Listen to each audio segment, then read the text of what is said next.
Hello viewers, review of అనగనగా ఒక రాజు movie. ఒక ముక్కను చెప్పాలంటే సినిమా బాగుంది. మరి ఇంత గొప్ప సినిమా కాకపోయినా బాగుందని చెప్పాలి. అనగనగా ఒక రాజు అన్నట్టునే అనగనగా ఒక రాజు, ఆ రాజుకి 7 కొడుకులు, ఆ 7 కొడుకులు ఒకరోజు వేటకి వెళ్ళారు అనే స్టోరీ లైన్ లాగానే అనగనగా ఒక రాజు, ఆ రాజుకి జమీందారి అనే పేరు, దానికి ఒకరోజు ఒక పెళ్లి సంబంధం రావటం, అలా సాగిపోతూ ఒక కథలాగా ఉండిపోతుంది ఇందులో నవీన్ పోలిశెట్టి జీవితం. పేరుకే ఇందులో జమీందారైనా ఆ జమీందారు అంత ఆస్తి సంపాదన ఏమి ఉండదు. కొన్ని షాట్లు అట్టనే సరైన ఇల్లు కూడా లేనట్టు, పేదవారు అన్నట్టు పేరుగా జమీందారు అంటూ చూపిస్తారు. కానీ నిజంగానే ఇందులో జమీందారుగా నవీన్ శెట్టి పర్ఫార్మెన్సు చాలా అద్భుతంగా ఉంది. ఫస్ట్ హాఫ్ చాలా డీసెంట్గా, కామెడీగా, ఎంటర్టైనింగ్గా సాగిపోతుంది. ఫ్రేమ్ మొత్తం నవీన్ పోలిశెట్టితో నిండిపోతుంది. అక్కడక్కడ కొంచెం మేకప్ ఎక్కువైనా కొంచెం ఇబ్బందికరంగా ఉంది. కానీ నవీన్ పోలిశెట్టి పర్ఫార్మెన్స్ అద్భుతంగా ఉందని చెప్పాలి. ఇక కామెడీ సీన్స్ అయితే ఎంత చెప్పినా తక్కువే. ప్రొడ్యూసర్ నాగవంశీ అన్నట్టునే ఇది ఖచ్చితంగా ఫుల్ మీల్స్ సినిమా, ఖచ్చితంగా ఎంటర్టైనింగ్గా ఉంటుందని అంటే అనిపించింది. మరి ఇంకా ఇందులో హీరోయిన్గా మీనాక్షి చౌదరి పర్ఫార్మెన్స్గా కొంచెం బాగానే ఉంది, కానీ అంత న్యాచురల్గా అనిపించలేదు. వీళ్ళ మధ్య వచ్చే కెమిస్ట్రీ చాలా బాగుంది, ఎంటర్టైనింగ్గా ఉంది. అలానే సినిమాలో వచ్చే డాగ్ ఎపిసోడ్ కూడా చాలా అద్భుతంగా ఉంది.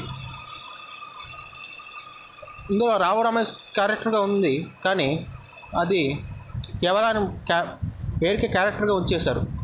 అలానే పుష్ప, దేవరా సినిమా నటించిన శ్రీకాంత్ క్యారెక్టర్ కూడా ఇందులో ఉంది. నిన్న వచ్చిన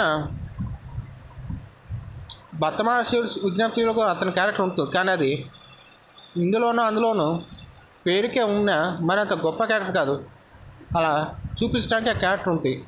ఇంకా మిగతా పర్ఫార్మెన్స్ క్యారెక్టర్ గురించి చెప్పాలంటే అయిగా పేరుకే ఉన్నాయి. ఇలా ఫస్ట్ హాఫ్ ముగిసిపోతుంది. ఇంకా సెకండ్ హాఫ్ రాగానే తనకి ఒక సమస్య రావటం, తను డబ్బు కోసం ప్రయత్నించడం వంటి కొన్ని సంఘటనలతో ఒక సినిమా సాగుతుంది. మళ్ళీ ఎలక్షన్స్ ఎపిసోడ్ కూడా బాగుంది. దాని మీద కొంచెం ఫోకస్ చేస్తుంటే బాగుండేది. ఇంకా ప్రీ క్లైమాక్స్ కూడా కొంచెం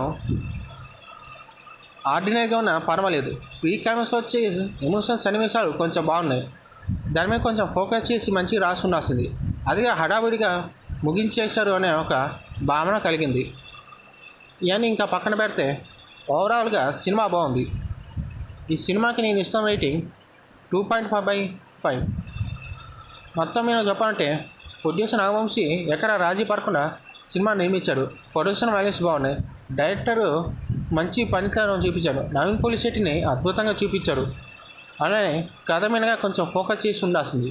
ఇంకా నవీన్ పోలిశెట్టి కూడా చాలా అద్భుతమైన పర్ఫార్మెన్స్ ఇచ్చాడు. ప్రతి ఫేమ్ మొత్తం అతనే ఉన్నాడు. తన కామెడీ పర్ఫార్మెన్స్ కానీ, టైమింగ్ కానీ అద్భుతంగా ఉంది. గతంలో తను రైటర్గా పనిచేసిన అనుభవం ఉంది కాబట్టి ఖచ్చితంగా రైటింగ్ డిపార్ట్మెంట్లో అంత హ్యాండ్ ఉండాలి.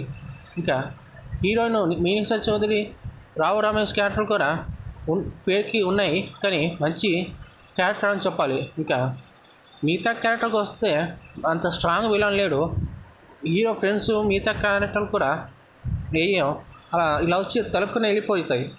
కామెడీకి అయితే మొత్తం నవీన్ పోలిశెట్టి మీద ఆధారపడి ఉంటారు అని అన్నాను. ఓవరాల్గా ఈ సంక్రాంతికి మంచి సినిమా, చూడదగ్గ సినిమాలు ఇదే ఒకటి అని చెప్పాలి. This is my review and rating of అనగనగా ఒక రాజు. Thanks for watching.